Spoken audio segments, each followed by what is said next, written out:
तू? क्या कर रही हो मालकिन आप? ये मालिक को पता चल गया तो वो क्या बोलेंगे? ये ऐसे काम क्यों कर रही हो? डले रहने। तू बताएगा मालिक को या मैं बताऊंगी?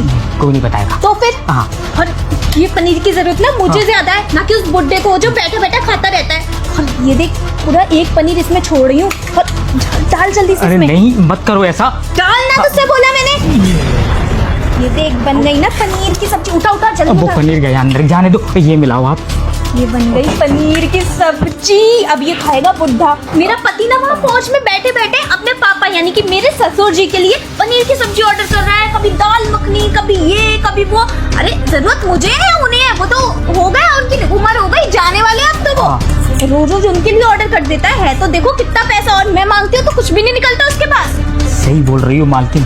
हाँ, उसका ज्यादा ख्याल रखते हैं वो, है ना। आप खाना ये वाला पनीर है ना।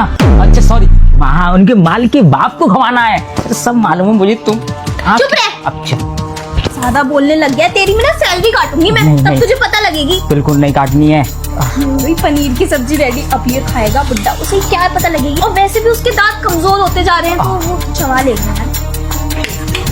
ये रोटी सही है। बाऊजी ओ, उसको। अच्छा। बाऊजी, ये देखिए आपके पनीर की सब्जी रेडी है। अरे वाह, वैसे ही भूख लग रही थी। मेरे बेटे ने ऑनलाइन ऑर्डर किया होगा, अभी आ रहा हूँ। लीजिए बाऊजी। हाँ बहू, आज पनीर कुछ ज्यादा लग रहा है। लग रहा है कि शाही थाली ऑर्डर की है मेरे बेटे ने। हाँ हाँ, खाइए खाइए बाऊजी, आराम से खाइए और पेट भर के खाइएगा। आज इतना सारा पनीर है सब्जी में, आज मजा आएगा।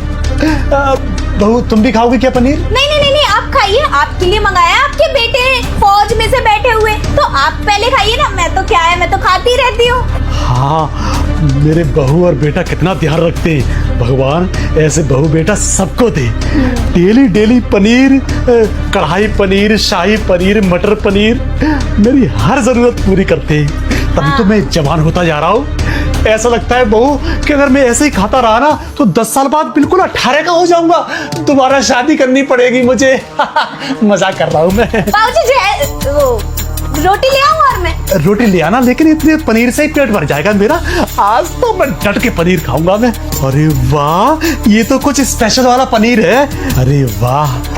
रुक जाइए बाबूजी, आपको ये पनीर खाने की कोई जरूरत नहीं है, क्योंकि ये पनीर नहीं है, ये थर्माकोल है। थर्माकोल। आपकी इस प्यारी बहू ने पनीर सारा निकाल लिया है, जो कि ये रहा, और उसके अंदर थर्माकोल डाल दिए हैं। थर्माकोल? ये क्या सुन रहा हूँ बहू मैं? हाँ, ये तो थर्माकोल ही है। हाँ पापा, ये थर्माकोल ही है। ये हमारे घर का ये नौकर और ये ईशा, दोनों की दोनों मिलके ना यहाँ पे आपकी सब्जी में से पनीर निकाल निकाल के थर्माकोल डाल रहे थे। वो तो सही वक्त पे मैंने आके देख लिया। मैंने सोचा था कि घर जाऊंगा, सबको सरप्राइज दूंगा, पर यहाँ पे जैसे ही मैं घुसा मुझे सरप्राइज मिल गया। तो मैंने सोचा क्यों ना मैं पूरा इस सरप्राइज को एंजॉय करूँ, आखिरकार देखूं कि ईशा और मेरे घर का नौकर क्या अगड़म तिगड़म कर रहे हैं। जब मैंने देखा तो मुझे ये मालूम पड़ा मेरी पत्नी मेरे पापा से कितनी नफरत करती है। ईशा पनीर निकाल निकाल के थर्माकोल खिला रही थी पापा को। अगर ये पापा के पेट में जाता तो क्या होता पापा का? मेरा पनीर पेट में जाता तो इतने मोटे नहीं होते।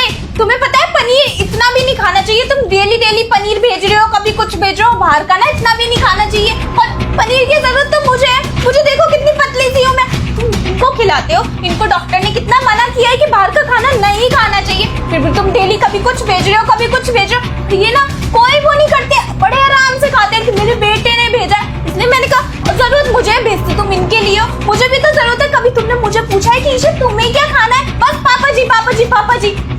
फालतू की बकवास ना अपनी बंद करो। जो तुम मांगती हो ना उससे डबल ला के देता हूँ। उसके बाद भी मेरे घर के नौकर के साथ मिलके ये पनीर गायब कर रही हो तुम। हाँ, मेरे पापा को थर्माकोल खिला रही हो। अगर ये थर्माकोल आज ये खा लेते ना तो उनके पेट में 10 दिक्कतें हो जाती और उसके बाद ये तड़पते रहते। पर तुम्हारा क्या जाता? तुम तो चाहती ही हो कि मेरा बाप मर जाए, क्योंकि तुम्हारी मेंटेलिटी सुन के ना मुझे अच्छी तरीके से मालूम पड़ गया है कि तुम्हारे ऊपर मेरे पापा बोझ है, बोझ।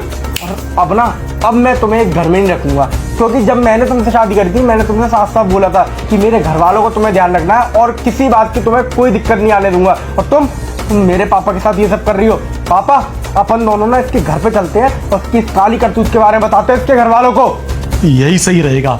कम से कम इसके घर वालों को पता तो चले। उनको तो लगता है कि उनकी बेटी बहुत लाडली और बहुत संस्कारी है।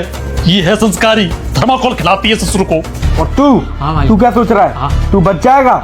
तुझे बेटा गांव लेके जाऊंगा, तेरी ऐसी सुताई करवाऊंगा, ऐसी सुताई करवाऊंगा कि जितना है ना तू उतना और कम हो जाएगा। नहीं मालिक, बात तो सुनिए मालिक। चल यहाँ से। तुम भी चलो।